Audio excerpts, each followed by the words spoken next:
안녕하세요, 별남입니다.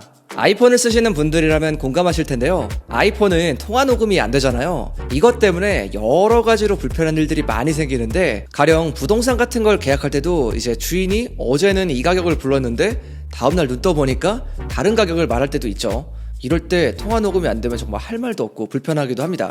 그리고 술 좋아하시는 분들, 이제 술 마시다 보면 가끔씩 필름이 끊길 때가 있잖아요. 이럴 때 이제 눈 떠보니까 내가 굉장히 전화를 많이 했네? 그런데 기억이 하나도 안 나요. 이러면 정말 답답하고 이제 흑역사 쓸 수도 있죠. 아무튼 이런 식으로 통화 녹음은 정말 유용한데요. 오늘은 그래서 여러분들에게 제가 아이폰으로 통화 녹음을 할 수 있는 방법을 알려드리려고 합니다. 지금부터 집중하셔야 돼요. 일단 아이폰에서 통화 녹음을 하려면 기본 앱으로는 당연히 안 되고요. 별도의 앱을 하나 설치해줘야 됩니다. 오늘은 스위치라는 앱을 소개해 드릴 건데요. 이 앱을 설치하면 아이폰에서 통화 녹음을 할 수가 있습니다. 앱을 설치하려면 제가 고정 댓글에 남겨놓은 링크를 클릭해 주면 간단하게 설치가 가능합니다. 제가 이 앱을 써보고 느낀 점이 정말 많은데, 사용 방법부터 장점, 그리고 아쉬웠던 점까지 여러분들에게 알려드릴게요. 일단 앱스토어에 가서 스위치라고 검색하면 앱이 하나 나오는데요. 이거를 설치해 주시면 돼요. 기본적으로 무료로 사용할 수가 있고요. 무료로는 매달 30분간 사용해 볼 수가 있습니다. 그리고 유료 구독을 하게 되면 시간 제한 없이 사용할 수 있게 되고요. 이렇게 스위치 앱을 켜고 앱에서 통화를 걸어주시면 녹음 기능을 사용할 수가 있습니다. 그런데 기본 전화 앱으로는 안 되기 때문에 이거 좀 불편한 거 아니야? 이렇게 생각을 하실 수도 있는데, 앱 자체에서 연락처를 바로 동기화할 수도 있기 때문에 생각보다 편하게 기본 전화 앱처럼 사용할 수 있어요. 제가 사용했던 방법을 좀 알려드리면, 원래 기본 전화 앱이 있는 자리가 있잖아요. 그 자리에 스위치 앱을 바꿔가지고 넣고 사용을 하니까 정말 기본 전화 앱처럼 편하게 사용할 수가 있더라고요. 지금부터 통화 녹음을 한번 해볼 텐데요. 먼저 발신 전화부터 보여드릴게요. 실제로 통화를 해보면 이런 화면이 나옵니다. 여기에 녹음 기록이라는 버튼이 활성화되어 있는 게 보이시죠? 이게 켜져 있으면 자동으로 통화 녹음이 되는 거예요. 그리고 기존 전화 앱처럼 소리 차단이나 키패드, 스피커폰 같은 기능들도 모두 다 사용이 가능해요. 그리고 스위치 앱에는 좀 특별한 기능이 하나 있는데요. 바로 자동 텍스트 변환 기능이 있어요. 이 기능이 말 그대로 내가 이제 통화한 내용들을 텍스트로 자동으로 만들어주는 건데, 가끔 긴 통화를 할 때 내가 무슨 말을 했는지 잘 기억이 안 날 때가 있잖아요. 이럴 때 정말 유용하더라고요. 이렇게 자동으로 텍스트가 변환이 되는데, 내가 무슨 말을 언제 했는지 빠르게 찾을 수도 있고, 또 이 대화 부분을 누르면 그 부분으로 바로 스킵도 됩니다. 그리고 이런 자동 텍스트 기능 같은 경우는 일반적으로 오타율도 굉장히 높을 거라고 생각을 해서 큰 기대를 안 했는데, 완벽하지는 않더라도 생각보다 인식률이 상당히 높았습니다. 무슨 말을 나누었는지 살펴보기에는 아주 충분한 수준이었어요. 이번 통화 녹음 잘 해놓고 잊지 말고 이거 보내준 대로 그대로 준비해가지고 월요일 2시. 알았어. 오케이. 알겠어. 그때 봐. 그리고 통화 품질도 좀 걱정이 되실 것 같은데요. 아무래도 기본 앱이 아니다 보니까 좀 떨어지는 거 아닌가 이렇게 생각하실 수도 있는데, 제가 그래서 테스트를 좀 해봤어요.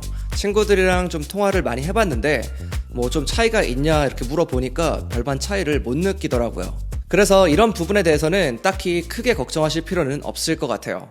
그리고 내가 전화를 받았을 때 녹음하는 방법도 궁금하실 텐데요. 수신 전화 같은 경우는 조금은 과정을 거쳐야 돼요. 먼저 사용하시는 통신사에서 착신 전환 서비스를 가입하셔야 돼요. 그리고 나서 앱에 있는 착신 전환 서비스 버튼을 누르면 이제 활성화가 되는 건데, 처음엔 조금 번거로운 작업이기도 해요. 그래도 한번 설정하면 다시 설정하지 않아도 계속 사용할 수가 있으니까 그 부분은 괜찮더라고요. 이렇게 착신 서비스를 활성화시켜주고 나면 이제부터 내 아이폰으로 오는 전화들은 이 스위치 번호로 받게 되는 건데요. 전화가 오면 자동으로 스위치 앱에서 받아집니다. 이렇게 받은 전화들은 당연히 아까 발신 전화와 마찬가지로 자동으로 녹음이란 기록이 되고요. 이건 제가 받은 전화를 녹음한 건데, 아까와 마찬가지로 자동으로 텍스트로 변환이 되었죠. 이 기능은 발신이나 수신 모두 동일하게 적용됩니다. 수신 같은 경우는 설정을 해놓으면 전화를 받을 때마다 자동으로 앱이 실행되면서 녹음도 진행이 되니까 편하게 이용할 수가 있고요. 통화를 할 때 갑작스럽게 중요한 내용이 오고 갈 수도 있잖아요. 그렇기 때문에 이렇게 녹음 설정을 해놓는 게 좋습니다. 이렇게 아이폰으로 통화 녹음하는 방법을 알려드렸는데요. 이제 여러분들도 아이폰으로 통화 녹음을 할 수 있게 된 거예요. 그리고 제가 아까 매달 30분 동안 통화 녹음할 수 있게 해준다고 했잖아요. 이 30분이라는 시간이 간간히 쓰시는 분들에게는 충분한 시간이겠지만 업무 특성상 항상 쓰셔야 되는 분들에게는 분명히 좀 적은 시간일 거예요. 이런 분들은 유료 플랜을 사용하셔야 되는데 두 가지 방식이 있습니다. 첫 번째는 매달 또는 연간으로 내는 방식인데요. 연간으로 하게 되면 1년에 9만원에 이용할 수 있습니다. 월로 따지면 한 달에 7,500원인 셈이죠. 그리고 이런 플랜 결제가 좀 부담스러우신 분들은 충전식으로 결제를 하실 수도 있어요. 이런 유료 결제가 쓰시는 분들에 따라서 조금 비싸게 느껴질 수도 있는데요. 그래도 내 주된 업무에 이 통화 녹음 기능이 꼭 필요하시다면 제가 봤을 때는 괜찮은 옵션으로 생각이 됩니다. 단순하게 통화 녹음만 되는 게 아니라 자동으로 텍스트 변환까지 되니까 업무 효율에도 조금 도움이 될 것 같습니다. 저는 이 스위치 앱을 사용하면서 전반적으로는 굉장히 만족했는데요. 그래도 분명히 아쉬운 부분은 있었습니다. 제가 아까 받는 전화까지 녹음하려면 통신사에서 이 착신 전환 서비스를 가입해야 된다고 말씀드렸잖아요. 이게 큰 금액은 아니긴 한데 매달 몇백 원씩 이제 요금이 부과가 됩니다. 이게 약간은 아쉬운 부분이라는 생각이 들었어요. 이 몇백 원이 별건 아닌데 그냥 뭔가 기분이 그렇게 좋지는 않은 아무튼 그런 부분이었고, 그리고 다른 한 가지는 조금은 복잡한 초기 설정이었습니다. 발신전화 같은 경우는 특별한 설정 없이 바로바로 이제 통화 녹음을 할 수가 있는데, 이 수신 전화를 하려면 뭐 서비스를 좀 신청해야 되는 것들이 있죠. 이런 게 저 같은 이제 테크 덕후들이야 뭐 그렇게 어렵지 않은 일이지만, 이런 기기에 좀 미숙하신 분들, 이런 분들에게는 조금은 어렵지 않을까 그런 생각이 좀 들었습니다. 오늘은 이렇게 아이폰에서 통화 녹음을 할 수 있는 방법을 살펴봤는데요. 저희 채널에서 정말 이 댓글이 가장 많았죠. 통화 녹음, 아이폰 통화 녹음, 이게 정말 많았는데 오늘 여러분들에게 그 해답을 알려드릴 수 있게 되었네요. 아무튼 무제한 통화 녹음을 사용하려면 유료 플랜을 이용해야 된다는 건 조금 아쉽긴 하지만, 그래도 이제 이런 옵션이 생겼다는 것 자체는 굉장히 환영할 만한 일이라고 생각합니다. 궁금하신 사항이 있으면 아래 댓글로 남겨주시고요. 지금까지 별남이었습니다. 바이.